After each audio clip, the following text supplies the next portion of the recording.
Hello everyone. So we are solving the back exercise of the chapter solutions and today we will discuss question number 4. So the question is concentrated nitric acid used in laboratory work is 68% nitric acid by mass in aqueous solution. जो आप lab में nitric acid use करते हैं वो होता है बेटा 68% HNO3 by mass in aqueous solutions.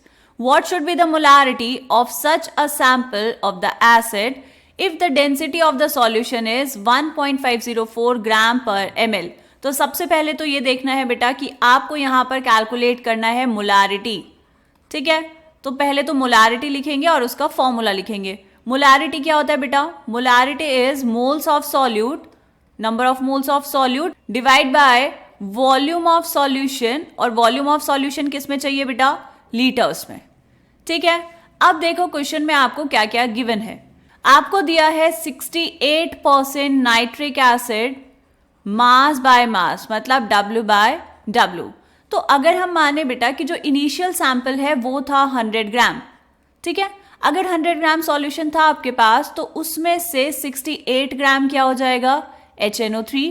और बाकी का क्या है वहां पर? क्योंकि एक्वस सॉल्यूशन है तो बाकी का होगा वाटर.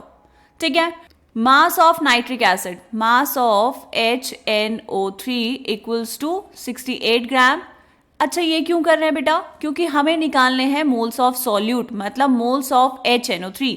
मास हमें पता चल गया. अब यहां पर हम कैलकुलेट करेंगे molar mass of HNO3.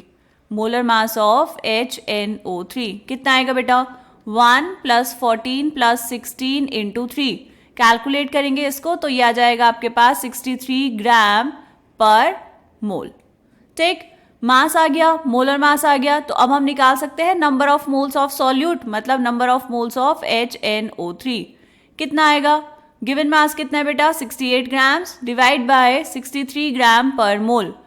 Calculate करेंगे इसको, डिवाइड कर लेंगे तो यह आ जाएगा आपके पास 1.079 मोल. ठीक, तो यहां पर हमें एक वैल्यू तो मिल गई. हम यहां पर सॉल्व कर रहे हैं molarity. Molarity equals two moles of solute कितने आए?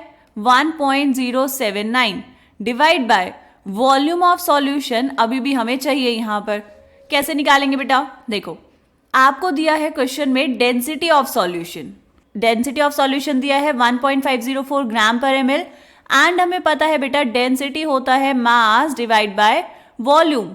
और m का मतलब क्या है? Mass of solution. तो क्या हम यहां पर निकाल सकते हैं वॉल्यूम ऑफ सॉल्यूशन?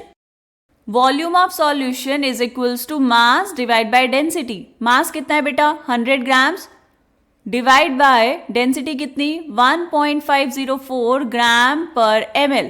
ये ग्राम से ग्राम कैंसिल, तो आपके पास ये कितना आ जाएगा? ये आपके पास आएगा बेटा 66.5 ml. क्लियर?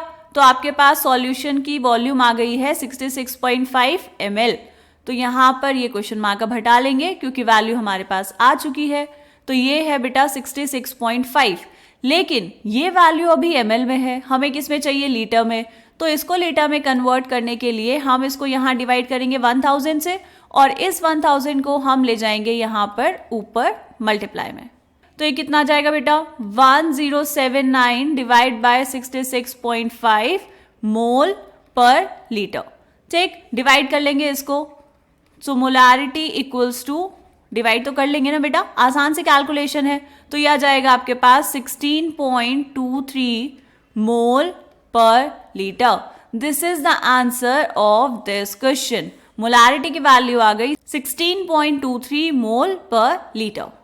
ठीक है, कंप्लीट हुआ है क्वेश्चन. चलिए मिलेंगे नेक्स्ट क्वेश्चन में, तब तक के लिए बाय बाय.